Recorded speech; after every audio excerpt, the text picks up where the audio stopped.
Hello everyone. Today let's discuss on our important topic, that is school refusal in children. Okay, this is a very important topic both for your clinical practice and also for the university exam. It is one of the most important question in your short notes. Okay, yes, starting off with the definition for school refusal. School refusal is defined as a child motivated refusal to attend school or the problems that is remaining in the class for an entire day. Because of that, the child is refusing to go to school. Okay, so it is defined as child motivated refusal to attend the school, or it is the problems that is remaining in the class for an entire day. Okay, next. So because of this school refusal, the child gets a serious problems for the child's future psychosocial development and educational development. So the child will undergo. So the child undergoes serious problems in their psychosocial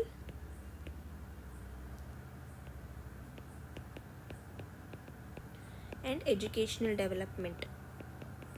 Okay, next, it is considered, this school refusal is considered as an emergency among the child and adolescent psychiatry. So it is considered as an emergency in child and adolescent psychiatry. Okay, next, we have a criteria for this school refusal that is called as Burke's criteria. This Burke's criteria is mostly in a descriptive form, right? Yes. So the first point, or this Burke's criteria, which includes, first one is a severe difficulty in attending the school which leads to a prolonged absence. So this results in a prolonged absence from the school. Okay, so it results in prolonged school absence. Next, second criteria is the child will have a severe emotional upset. So the child will get a severe emotional upset, such as the symptoms can include excessive fearfulness, next temper tantrums, somatic complaints, mostly the child will complain abdominal pain, vomiting, such type of complaint will be present without any obvious organic cause. Okay, next, the child can remain at the home with the knowledge of their parents. Unlike trance is nothing but the child will go out of the school in search of illegal behavior. It will be not like that. So the child will remain at home with the knowledge of the parents during the school hours.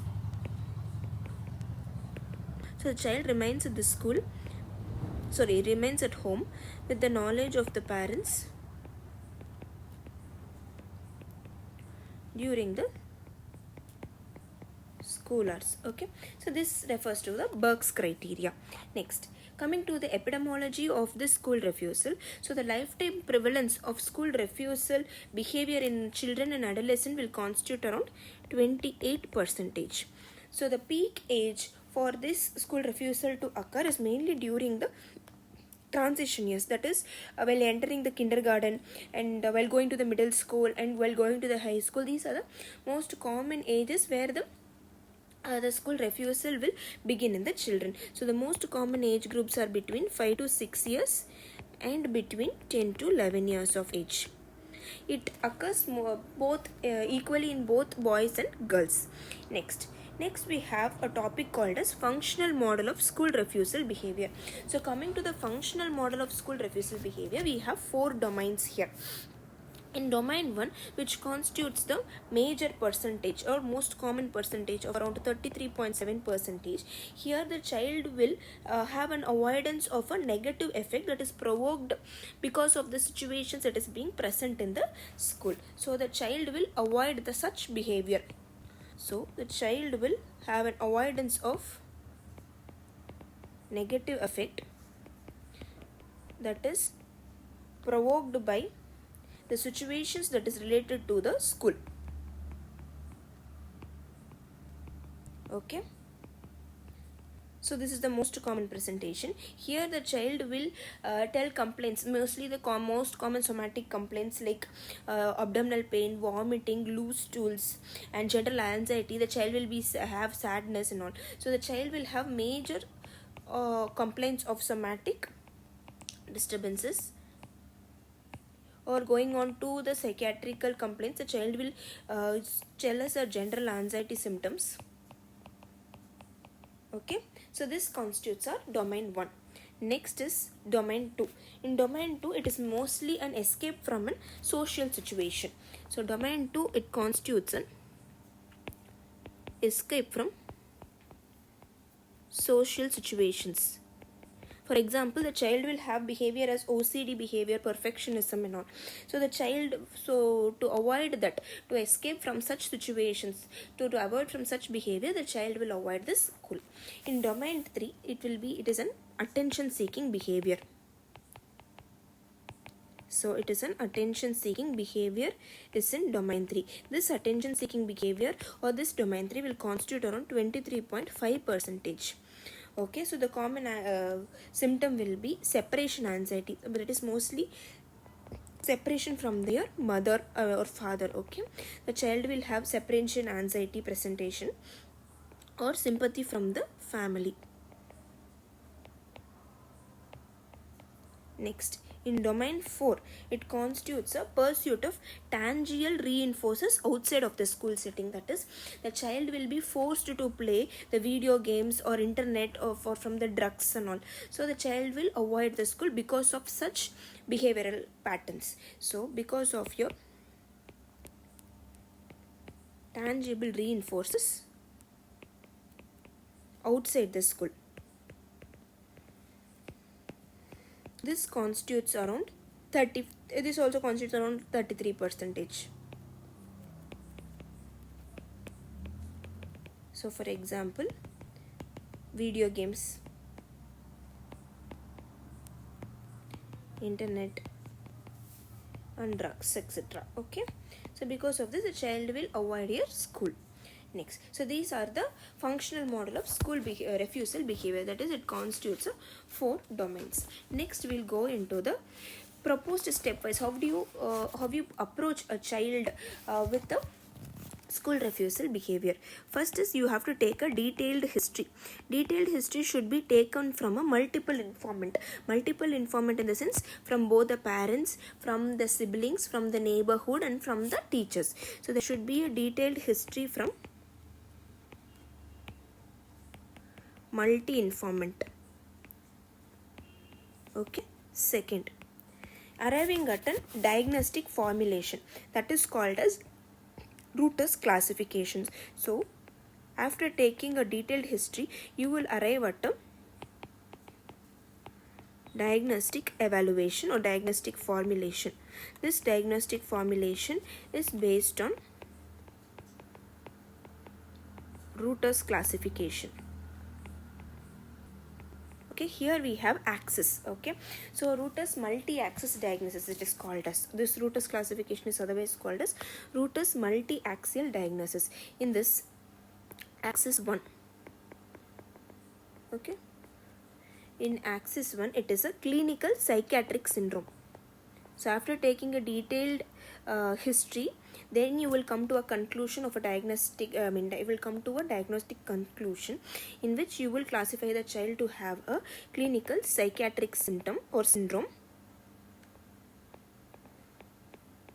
In axis 2, it is because of developmental disorder. The child is avoiding the school, okay, or the child is refusing to go to school. So axis 2 is development disorder. In axis 3, it is general intellectual functioning. The child will have a low IQ, okay, low IQ or can be a moderate, the child will have a moderate intellectual disability. So because of which the child will refuse to go to school, because of their peer group or their friends, there will be bullying will be present in that children. So the child will refuse to go to school. So the general intellectual functioning.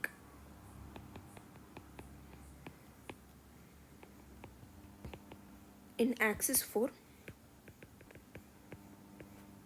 it is because of some somatic problem. It is a medical diagnosis. In axis 5, it is due to a abnormal psychosocial situation.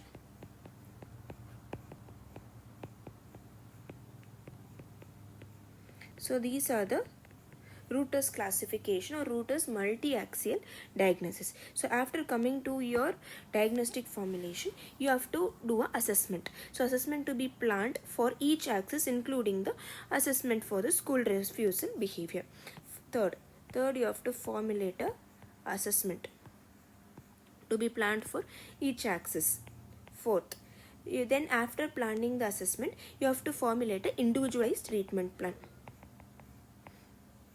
Because each child is different, so you have to formulate a individualized treatment plan according to the each axis.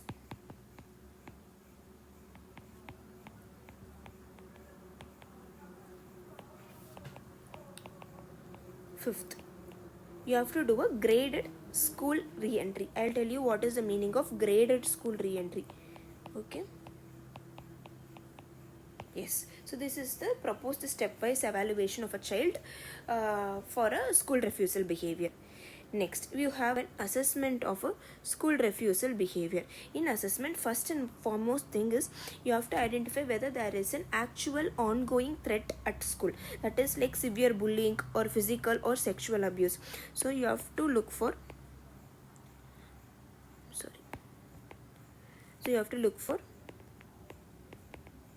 actual ongoing threat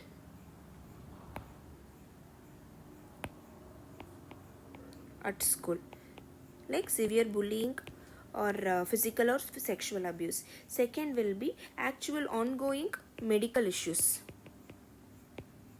So actual ongoing medical issues like asthma, frequent vomiting or diarrhea, sleep related problems, chronic pain. So you have to look for those symptoms. Okay. So actual ongoing medical problems that may be contributing to school refusal.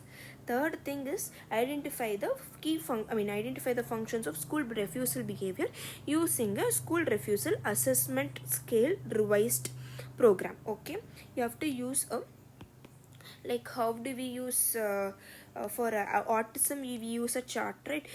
This MCAT. So like that for school refusal program, for school refusal behavior, we have an assessment scoring called as school refusal assessment scale, that is being revised in 2022. Okay, so these are the main assessment of a school refusal behavior. In intervention, first and foremost thing is always a team approach. So this team approach will include the child, parent, school staff, medical team and the mental health professionals. So the team approach will include the child, their parents, school staff, medical professionals and your mental health professionals. Okay. Next, primary goal of your treatment, of your intervention will be to, you have to make the child to go to school as soon as feasible. Always you have to formulate an individualized treatment plan should be formulated. Next, I have told you, fifth point will be graded school re-entry. So what is the meaning of graded school re-entry? Graded school re-entry is made by collaborating with the child and the family. This could be devised like, first, wearing a uniform at home for a week. Just you make the child to wear their uniform, school uniform for a week and make the child to sit at home. Second, then taking the child till the gate of the school, then sitting in the library or canteen. Okay, so then making the child walking till the gate, then sitting in the canteen or library. Third, sitting outside the classroom with the parent. So making the child sitting outside the classroom